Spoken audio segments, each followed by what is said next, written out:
Okay, well, thanks for coming and thanks for having me. I'm just going to give a broad overview of deer management in Maryland. Kind of preaching to the choir, I know, for, for a lot of the folks in the room, but bear with me. A little bit of history first, and we'll talk about our deer management plan and how we approach management and the challenges that go along with deer and management in Maryland today. So, pre-colonial, colonial times, deer were abundant. They were important to the Native American tribes, and as early as the 1700s, there were actually laws on the book that regulated deer harvest in Maryland. So our jobs have been around for a long time. 1800s, like a lot of wildlife, deer were nearly extinct in the state. Industrial revolution, market hunting, regulations fell by the wayside, and deer were relegated to Garrett County, far western county in Maryland. This happened all across the deer's range, not just in Maryland. 1900s to the 1960s, you could think of as a period of protection and restocking. Kind of the Leopold movement started. People started to recognize there was value in protecting the environment, and deer, along with most other wildlife, started to garner some respect again. There was either no deer hunting starting around the 1900s, or if there was, it was buck only. She gives birth to the fawns. Guys are expendable, sorry, but you shoot one buck, there's always another buck there that can do the breeding. So early on, it was typically antlered only or buck only hunting. About 50 years worth, as a matter of fact. It wasn't until the 1950s, really, that we started seeing antlerless or female doe hunting again in Maryland. This philosophy still persists to a certain degree, especially in the western part of the state, although it's not as bad as what it once was. But we've worked hard to try to get our hunters to recognize that we're way past this needing to protect, and and it's okay to shoot antlerless deer, and it helps us control the population. But that whole sentiment kind of began back in the early 1900s with the beginnings of deer management. So the 1920s to the 1970s, really you could think of as a period of population regrowth. Deer really weren't a major issue at this time.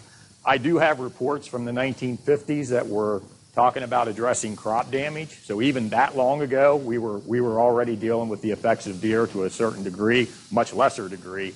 But it was, this 20s to the 70s, deer were coming back, but they still weren't really a major issue. 1980s was when we really started to have problems, and when deer really started to make the news. A lot of it had to do with what was going on the ground. We had a lot of development going on. When these suburbs come in, a lot of times it displaces hunting. It's ideal deer habitat, and deer exploded, and we're still dealing with that today. So it's a pretty good recipe for deer. We have very favorable habitat, some of the best habitat in the country for growing deer. We have few natural predators. We're really the only predator that there is. We have coyotes and bears that'll take some fawns, but really they're not doing any population control for us. We have mild climate. We don't really have winter kill. If you go into New England and Canada, winter controls their deer, not hunters. If they have a bad winter, it can set their deer population back for a decade. We don't have that here. In Garrett and Allegheny County, if we have a real hard winter, we may lose some fawns or some unhealthy deer, but nothing like in New England. So put all those together, and you have the recipe for a very healthy deer population, which is what we deal with in Maryland and in the whole mid-Atlantic. We don't have as many deer as what we did have, which is a good thing. We peaked back in the early 2000s at, these were minimum numbers, so we were over 300,000 deer in the state. We got very aggressive with seasons and bag limits. That's when we went to our big bag limits, tried to add some seasons. We did drop the population down, but we still have a very healthy deer population, and we've been stable ever since in the low 200,000s. It bounces around from year to year. So we brought it down, but we still have a lot of deer, and we recognize in some areas we probably have more deer than what we did, but statewide we are dealing with fewer deer than what we did have. We have a lot of good deer. We have some of the best soils in the country for growing quality whitetails. Southern Maryland and the Eastern Shore, we can grow world-class bucks. We have a top 25 in the world buck that came out of Charles County. So even in little old Maryland, deer hunting's popular. And, you know, we have about 70,000 deer hunters a year, roughly, give or take. So that's the good side of deer, and you don't hear that as much. There's a website out there called huntingworksforamerica.com, and a lot of it is actually Maryland, but they did the most recent survey work that I'm aware of, and basically hunting is a $400 million economy in Maryland. So there's some serious dollars there. That's all hunting. Most of them are deer hunters. They may hunt other species as well, but deer tend to be king in Maryland anymore. It used to be waterfowl and geese. Now we probably have more deer hunters than we do waterfowl and geese. But a lot of money there. From our standpoint, that's important because we don't get any general tax dollars. We are solely special funded. Maybe 100,000 or so comes general tax dollars, but not enough to really do anything with. So we are special funded through hunting license sales. That's 63% roughly of our budget. 31% is federal aid to Pittman-Robertson excise tax on guns and ammo. That makes up another 30+%. So 95% plus of our budget comes from hunting license sales. Most of those hunters are deer hunters, or at least they're hunting deer with other species. That money doesn't just go back into deer management. That money is used for all game management, all non-game management, et cetera, et cetera. So that's the good side of deer. They make a lot of money. We use that money for good things. But why most of us are here are for all these negatives that are on the screen, and we spend a lot of time dealing with these. Suburban and urban issues, crop damage, deer vehicle collisions, regeneration issues with overpopulations in our forests. You know, we know these well. We're really familiar with them. We have a 10-year deer management plan. Actually, this is a survey that goes with it, but we have a 10-year deer management plan. I have one with me, and it's on the website. We're getting ready to revise that plan. Some of you have participated in that process. Part of that was we collected public comments last month on deer and deer issues. Of all of the folks that commented that complained about overabundant deer, a quarter of those complaints were related to urban and suburban issues. So that's a very hot topic. Crop damage was right there as well, about 16%. Crop damage, 7.5 million annually was the last survey results I saw back in 2011. It's much higher than that. I mean, much, much higher than that, most likely. So a lot of dollars that go to crop damage. Part of that plan revision is this public opinion survey we did. It is also online. There's a lot of good information in it. 77% of landowners in that survey reported they experienced crop damage. Yeah.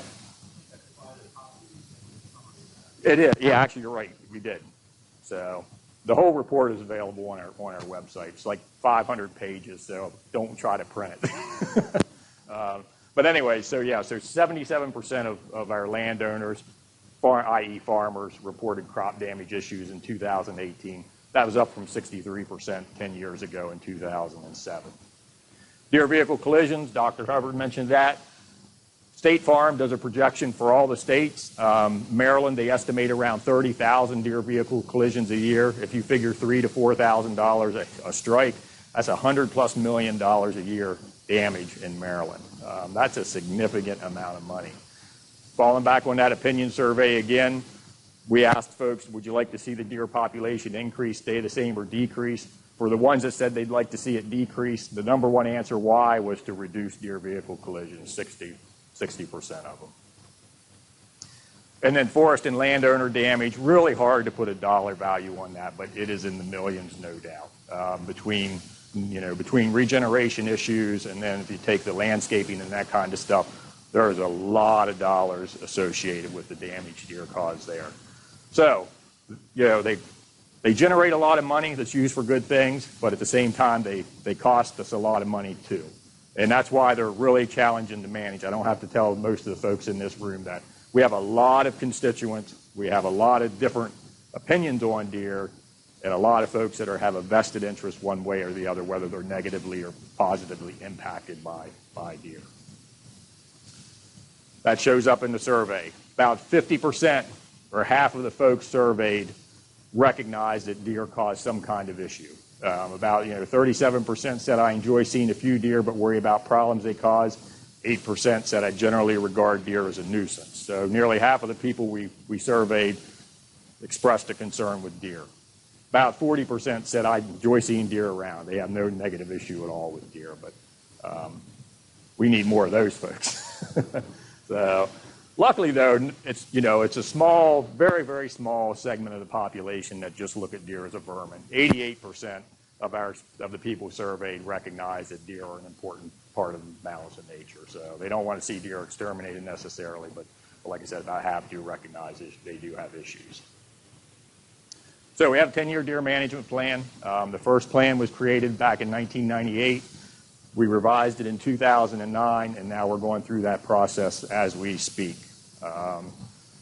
Plan kind of lays some chart, a path to where we want to try to get. Really prescribes to manage deer for a balance between biological and cultural carrying capacity. Biological carrying capacity, the level of what the environment can sustain. Cultural carrying capacity, the level humans can tolerate. Cultural is much lower than biological. And it's a struggle to find that happy medium. Plan has 5 goals: population goal, education goal, recreation goal, damage goal, and an operational resources goal with objectives and strategies under each one.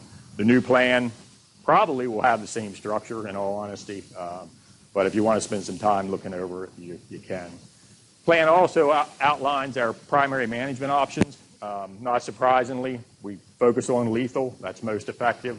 I'm going to talk about these actually in the second part of the talk. You get to hear me twice, lucky you. But I'll talk about that more in the second talk. Challenges. There's quite a few when it comes to deer. One of the biggest challenges is the decline in hunters and bag limit saturation. So hunting is our #1 tool to manage deer. But the hunters we have are getting older, myself included, and we're not recruiting new hunters. There's a lot of other activities out there that are getting the attention of our younger folks, and we're not getting them into the mix. So we rely on hunting to manage deer, but we're losing hunters. This is not a good chart. This is hunting license sales in Maryland. The charcoal is the resident license sales, and you can see how it's been in steady decline since it peaked back in the 60s and 70s. We've been fairly stable over the last 10 years or so, but it's non-residents that are kind of helping to keep that trend steady. They like our big deer seasons, and they like our big deer bag limits. So that helps. This isn't just a Maryland phenomenon. I mean, this is pretty much across the country. It's more pronounced in the East than it is in the Midwest. But all of the states are really looking hard at this because, as I mentioned, we're special funded off of hunting license sales. And as we lose hunters, not only do we lose the ability to manage deer, but we lose a lot of that funding that goes along with it. So this is a tough one. Yep. Most of them Pennsylvania. Yeah, last year we had about 8,700 non-residents from Pennsylvania folks, compared to about 870 from West Virginia. So, yeah, we have much larger bag limits than Pennsylvania. Of course, we share most of our border with Pennsylvania too. That helps. But in Pennsylvania, you basically get 1 buck, and you still have to pay for 1 antlerless deer if you want to kill an antlerless deer. Now, to be fair to them, they have a lot more hunters than we do. Twice as many hunters per square mile of dirt than what we do. So they have to be more restrictive. Yeah, they can't turn people wide open like we do in Maryland, and that's a big part of it. But yeah, if you look at a dollar value, it's pretty attractive for someone in Pennsylvania to want to come to Maryland to hunt. But that's the second challenge because they have to have a place to hunt, and that's the other big challenge is access. We have ramped up. We've added staff. R3. If any of you have heard of R3, that's the national program, recruitment, retention, and reactivation.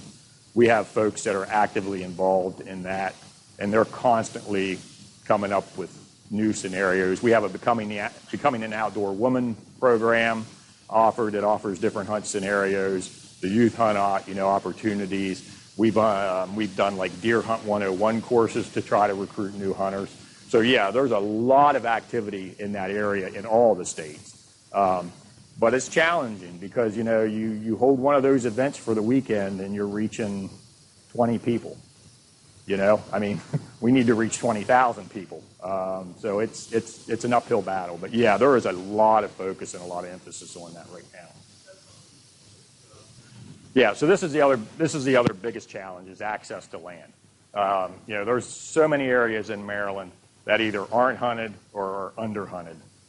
And they are just providing a refuge for deer, and then those deer are, you know, are filling in areas and where we do have hunting. So that's a big challenge, and it's really tied together because we can do, you know, all the outreach and trying to get new hunters we want, but if they don't have any place to hunt, how are you gonna recruit them? So that's a big challenge. Urban and suburban deer management, another big issue. Those of you that know George Temko that works for us, you know, big part of George's job is urban suburban deer management. He meets with, I don't know how many communities a year. It's at least one a month, talking to them about how to manage deer. You know, it's not urban elk, so I guess we're lucky there, but it's still, I mean, it's a huge challenge. You know, if you look at the 270 corridor coming down from Frederick to D.C., you know, and you look at Germantown and those areas, you know, I mean, all that green is deer habitat. I mean, it's perfect deer habitat, but how do you manage deer in Rockville, the town of Rockville, or the city of Rockville? So, I mean, huge challenge on what, you know, how to face that. Non-lethal technologies, and that goes hand in hand with the last one. You know, we just don't have the non-lethal technologies out there right now that are effective. We can deter deer. You know, I mean, we may be able to move deer around, but we don't have an effective technology to actually solve our problem and bring deer numbers down. Part of that is because there's no money in it. We have one approved birth control drug, Gonacon. It's never been used. It's approved. It could be used in Maryland. It's never been used because of its ineffectiveness and the expense. But, you know, we have it because it was developed and funded by USDA. It was funded by the government. You're not going to see a lot of private investment in these kind of technologies if there's no return on the investment, and that's what we're seeing. People just don't. They have a deer problem. They know they have a deer problem. They let us know they have a deer problem, but when it comes to signing on the dotted line to pay for it, you know, they're apprehensive, and I don't blame them. But you know, so you don't see a lot of private work in this area because probably for that reason. But we sure could use something in some of these areas. Consensus on deer population levels and management strategies. That's some of our daily lives dealing with that one. You know, we have farmers that think deer should be at one level, hunters that think they should be another, soccer moms that want them at a deer at another level, trying to get everybody on the same page. And then you can go within group. You know, we have muzzleloader hunters that conflict with archery hunters. We have farmers that conflict. You know, that survey I mentioned, you know, there's been a big push for night shooting in Maryland. Some of you may have heard about that. They want to be allowed to shoot deer at night. If you look at our public opinion survey, 60% of the farmers we surveyed are opposed to night shooting. So, you know, so we have, not only do we have conflicts among groups, we have conflicts within groups. And trying to figure out, you know, how to mitigate that and find a happy medium is really just about impossible. It's a struggle. Politics, you know, we deal with politics at the federal level, the state level, the local level, the county level. You can't get away from politics, and, you know, politics are right there with deer as well. That's about all I can say on that one. Crop damage issues, you know, we touched on that already, but, you know, we recognize that is a serious issue for farmers. We're trying to work with them as much as we can to mitigate some of those expenses and costs, but it's a challenge. You know, how do you fix that problem? It's almost as bad as urban and suburban issues. And then chronic wasting disease, just to wrap up. You know, we have CWD in Allegheny and Washington County. It's been making the news lately, zombie deer disease, which is just a horrible name for it. It has no relation to being a zombie, but in any case, CWD is a big drain for us. Just real quick, questionable origin. CWD was first found in Colorado in '67. May have jumped from sheep. Scrapian sheep is the same family of disease. May have jumped from sheep to deer, but they don't really know that for sure. But in any case, it was found at Colorado State University back in the '60s. It affects white-tailed deer, mule deer, elk, and moose here in North America. It's an abnormal mutated protein, so it's not a bacteria, it's not a virus. You can't kill it because it's not alive. It's just a protein that's mutated. It comes into contact with our normal proteins, causes them to fold, literally causes holes in the brain, and ultimately death. The reason it makes the news, and the main reason it's a concern, is it's in the same family as mad cow and Crutchfield-Jakob disease, and Kuru as well. But and humans are susceptible to Crutchfield-Jakob, and then also mad cow in Europe 10 years ago or 15, 20 years ago, whenever it was.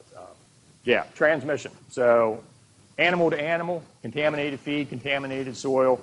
Not sure about maternal transmission, possibly doe to fawn in the womb. But yeah, a lot of it's animal-to-animal contact, saliva, feces, urine. They're very hard to destroy. These prions, I mean, they can subsist in the environment for years.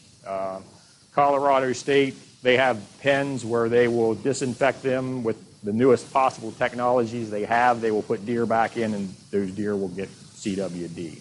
So it's really a tough one to battle. As far as control goes, in the wild, they've tried herd reductions in areas, not really successful. The only place was in New York. They found it in New York back in about 2005, somewhere around that area. Very low deer densities up there where they found it. They found it early enough. USDA Wildlife Services came in and did some sharpshooting. They may have caught it in time up there to remove it from the landscape. Everywhere else that we have CWD where they've tried herd reductions, it may slow down the spread of the disease, although that's not even really, scientifically supported. But basically, if you find it, you're going to be living with it, unfortunately. Controlling captives, which captives are a big source of this. Buying and selling and moving deer around is how this disease has moved in some areas, and then unfortunately it's jumped from captive deer to wild deer. But basically, under captive conditions, you're looking at complete depopulation and quarantine of the site. Because, like I said, you could wait 5 years and put deer back on that site, and they'd probably get CWD again. So it's a big challenge. The map's not pretty. It started out, like I said, as a disease in the Midwest. It jumped to Mississippi and was found in Wisconsin in 2002. That got the rest of the country more alert because typically the Mississippi acts as a pretty good barrier. We all ramped up our sampling back around that time, and then West Virginia found the disease in 2005. We found it in 2010 right next door, so no big surprise. We knew it was coming. And then Pennsylvania found it shortly thereafter. And it's been found, in the Canadian provinces. It's in Korea. Captive elk went to Korea with CWD, unfortunately, and it's been found some other places as well in reindeer. We have our nice little outbreak going on here. This is Garrett County, Allegheny, Washington. It's in western Washington County and Allegheny County. And like I said, we have the Ridge and Valley province, so it's definitely moving north-south faster than it's moving east-west, but it's coming. It's slowly moving east-west as well. We sample every year. We sample between 500 and 1,000 hunter-harvested deer every year. And we're still waiting on our tests from this year. Impacts, short and long-term deer population impacts, not real clear. In the West, it is definitely having consequences with their deer herds. It's driving deer numbers down in some areas, but productivity and habitat is very different in the West. So I don't know if we can really look at that and say that's going to apply in the East as well. The incubation period can be 2, 3, or more years. So a lot of our female deer will probably reproduce at least once, maybe twice, maybe 3 times before they would succumb. So I don't know how that's going to play into the modeling. So may have a long-term impact and drive deer numbers down. Not really sure yet. In the short term, though, honestly, we got to be more concerned about it bringing deer numbers up, because the other thing it does is it affects hunter participation. The fact that it's an unknown, there's certain hunters that say, no, I'm not hunting there. If CWD is there, I'm not going to hunt there. If they're not hunting there, they're not harvesting deer for us there, and deer numbers go up. Deer numbers go up, density increases, the disease spreads faster. So it's a real challenge trying to, again, happy mediums, trying to find, the balance between enough regs but not too many regs that you chase everybody away and they don't harvest deer for you. So it's a challenge. Right now we have a CWD management area in Allegheny in western Washington County. Basically, carcass transport restrictions are the main regulation. You can't take a whole deer carcass out of this area unless you're going to an approved processor. So that's a burden in itself. You know, we have a lot of hunters. There's a lot of public land in Allegheny County. A lot of our hunters would go west to hunt and then take their deer back home to butcher it or take it to a processor that they like back home. They can't do that anymore. They either have to have it processed out there, or they have to process it themselves, or or do something like that. So it's definitely an inconvenience to hunters. It's also having ramifications with our neighbors. Pennsylvania just implemented carcass transport ban for all of Maryland. So far, we've been trying to play nice with all of our neighbors, and we just limit whole carcasses from their disease management areas and from our disease management area. Pennsylvania decided, nope, all of any CWD positive state, you're not bringing whole deer back. So we're kind of curious to see how that plays into our non-resident license sales, because now if you're a Pennsylvania hunter, you hunt anywhere in Maryland, you can't take that whole deer back. You have to have it processed before you take it back. So that could impact our license sales and our participation with our neighbors to the north. So we will see. The other disease is hemorrhagic. The CDC recommends don't eat venison from infected deer, and that's our recommendation as well. So high-risk parts are the spinal column, obviously the brain, skull, organs, lymph nodes. So our recommendation is, avoid those high-risk parts at the very least. The challenges with testing, if there was a mechanism where every hunter could quickly do a test, see if it has the disease and make a decision, that'd be great. That doesn't exist. There's only a certain number of labs that do the testing, and they're typically overwhelmed. To give you an example, our samples that we collected last December during the hunting season, we're just now getting the results back from the lab that we sent them to. So it's hard to tell a hunter, well, we'll send it away for testing. You just keep that venison in your freezer until 6 months later, we'll let you know whether you can eat it or not. So they're working on different tests and all. But until that time, it's a challenge. So, I mean, we just relayed the CDC message. We tell people, obviously avoid the high-risk parts. Don't eat a deer that's sick-looking. And like I said, you still have to fall back on, it's been around since '67. There's no documented cases of a human, acquiring CWD or Crutchfield-Jacob from eating an infected deer. Never know, though. You don't know if it could jump the species barrier at some point. It's hard to say, but that's kind of where we're at now. Hopefully we'll get some kind of real-time test, where within a day you would know, can I eat this deer or not? But we're just not there now at this time. The other disease that sometimes I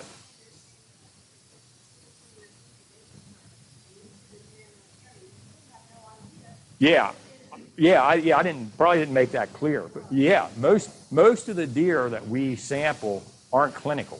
You would never know that they were carrying CWD. I can probably count, we have 27 positives right now that we've detected in Allegheny and Washington. Out of those 27, is it 5 that are clinical? Oh, 5 minutes. Okay, sorry. Sorry, John. It's been about 5 that looked clinical. So, so the rest of them you would never know that they're carrying. It hasn't went clinical at that point, so it's still in the incubation phase. So yeah, it's a challenge.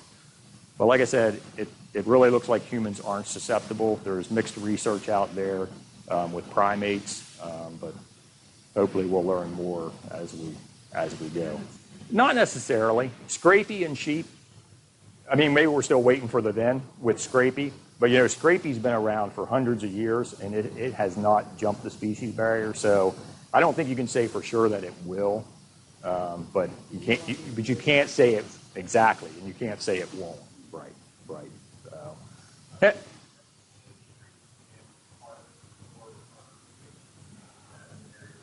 to a certain degree, yes. And we have survey data on that, and that survey is actually on the web, and it's actually part of this. We built it into this survey as well. And there is a certain segment that not in my back, they're not going to hunt there if it's in their backyard, or they're not going to go there to hunt. So whether it's enough to drive deer numbers, I don't know at this point. But real quick, hemorrhagics sometimes gets confused with CWD. Blue tongue or HD, you may have heard it called that. It is viral, so it's biting gnats or no-see-ums that transmit hemorrhagic disease. Often associated with dead deer near water. If you have somebody that calls you and says, man, I found this deer or these deer and they're all floating in the water. It's basically Ebola. It's very fast acting internal hemorrhaging breaking down of cellular walls. Causes a fever and dehydration, so it drives deer to water. And that's where they expire. Occurs annually, different, it'll move around the state. We typically have a few cases every year. It's cyclic, so 3, 5, 7 years, just depends. We'll have a heavier outbreak. 2 years ago, we had a really heavy outbreak on the eastern shore, middle eastern shore. No long-term population impacts. You'll see harvests go down for a few years afterwards, but then deer numbers typically come right back. No human health consequences, none whatsoever. We've had hemorrhagic disease, I think, since the 50s. It was first noted in Maryland back in the 1950s, so it's been around for a long time. It is slowly moving north, probably with climate change, so that does make it newsworthy. You'll see news blurbs, Michigan, I think was one of the last states to get a big outbreak.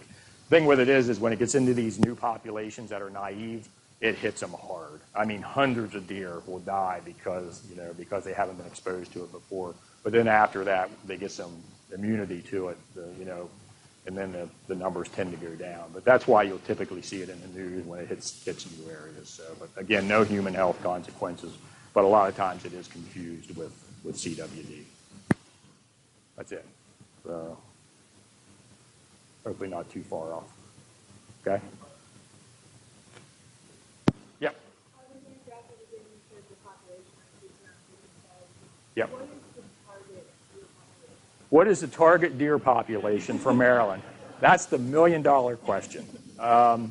We don't really have a target, but what we typically shoot for, if you go back in time, the population was around 185,000, estimated 185,000 when we really, at the time of the 1998 plan, and that's when things were really, hot and heavy, if you want to say. So we've always kind of just said, let's get to 185,000 if we can, and then evaluate from there.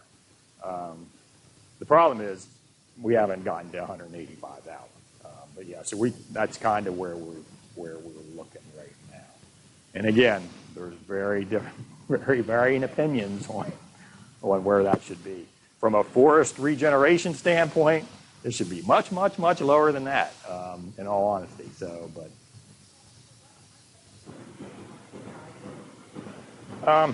it's challenging. The model we use is harvest-based, and so when you start getting like at the county, we used to estimate at the county level, and I just don't think the data were sensitive enough to do that. We currently do the 2 deer management regions and statewide, so we have an estimate for Region B and we have an estimate for Region A, the western part. We could look regional, we could look regionally and do that, and that what you're saying makes sense. If I had to guess, you're probably seeing less impacts in the western part than what you, hopefully you are, than what you did previously. Yeah. Right. And that's what it all keys on. Yeah. That's what it all keys on. And that central part of this, where we are now, we have a real problem with trying to manage deer.